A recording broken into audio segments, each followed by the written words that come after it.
24 кезет арнасындағы 5 минутты толық мәлімет бағдарламасын арнаймыз. Армысыздар. Жақында Данияда 12 адам өз елдерінде шығарылатын шұжықшалармен уланып өлді. Оған себеп болған еттің құрамында табылған листерия деп аталатын қауіпті бактериялар екені анықталды. Азық-түлік сапасына ерекше назар аударылатын Еуропада бұл қалайша орын алып жүр, және бұл оқиға кездейсоқтық па? Өткен жылда Дания патшалығында листериозбен ауырған 20 оқиға тіркелді. Соңғы 2 айда бұл аурумен 15 адам ауырған, бірақ жұғудың бірде-бір оқиғасы бұған дейін өлімге алып келмеген болатын. Елдің азық-түлік, ауыл және балық шаруашылығы министрлігі Копенгагеннің сыртындағы ет фабрикасын жауып, бүкіл өнімін тәркілеп алды. Бірақ аурудың жаңа жұғуларын жоққа шығару мүмкін емес. Листериоз дегеніміз не, және ол қазақстандықтарға жетуі мүмкін бе? Осы туралы толық мәліметті бүгінгі шығарылымда айтып береміз.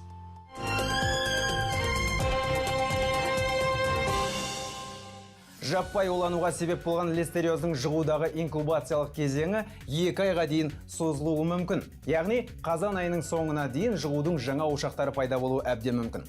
Листерияның ажалды бактериялары балалар, қарт адамдар және иммуны жүйесі әлсіз адамдарға өте қауіпті болып келеді. Осыған дейін листериозбен тек қана жануарлар ауырады деп есептеліп келген болатын.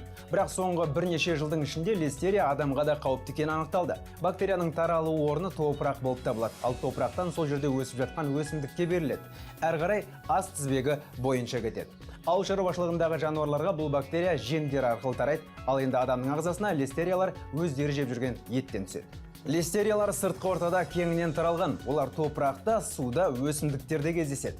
Бұл таяқша түріндегі бактериялар өте кең диапазондағы температурада өмір сүре береді. Цельсий бойынша 3-тен 45 градусқа дейін төмен температураларда белсенді түрде көбейе алатын қасиетке ие. Сонымен қатар листериялар шөл дала және құмды жерлерде жылдам өле бастайды. Осылайша Қазақстанның өте көп бөлігі бұл өте қауіпті бактерия үшін жайлы орта болмай шықты. Листериялар жоғары температурадан қорқады. Қайнап тұрған суда олар 3 минуттан кейін өле бастайды. Көбіне аурудың белгілері жұқтырғаннан 2 апта өткен соң ғана анықтала бастайды. Листериоздың көпшілікке тән белгілері мыналар: жүрек айну, диарея, іш ауруы, шаршау, ұйқышылдық, дене қызуының көтерілуі, тынышсыз жағдай, бұлшық еттердің ауруы. Көбісінде аурудың белгілері бас миына өтеді. Сол кезде ойлау белсенділігінің төмендеуі, бас ауруы және сіңірдің тартылуы байқалады. Листериоздың белгілері кеш анықталатындықтан оны сәтті емдеп шығу өте сирек кездеседі. Ал емделушіге ампицилин, бисептол, гентамицин секілді антибиотиктер тағайындайды.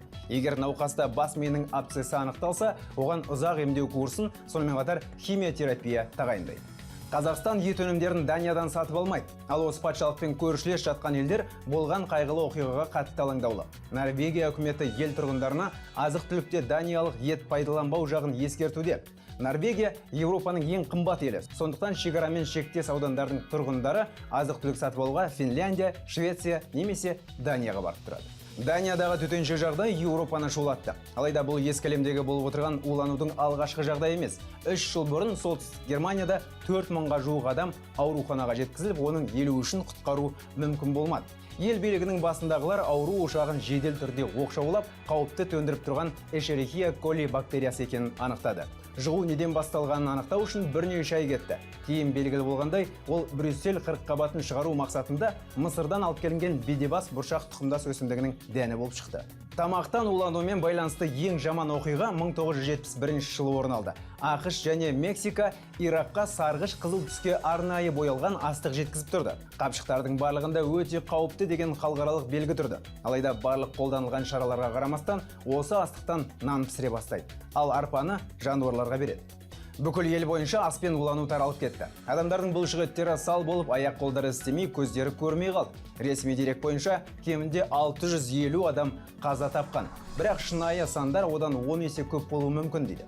Уланғандардың шамамен 10 мыңы мидың емделмес зақымын алып, өмірінің соңына дейін мүгедек болып қалды. Әзірге осы. Естеріңізге сала кетейік, бағдарламамыздың барлық шығарылымдарын белгілі әлеуметтік желілердегі біздің аккаунттарымыздан тауып, сол жерде талқылай аласыздар. Кездескенше аман сау болыңыздар.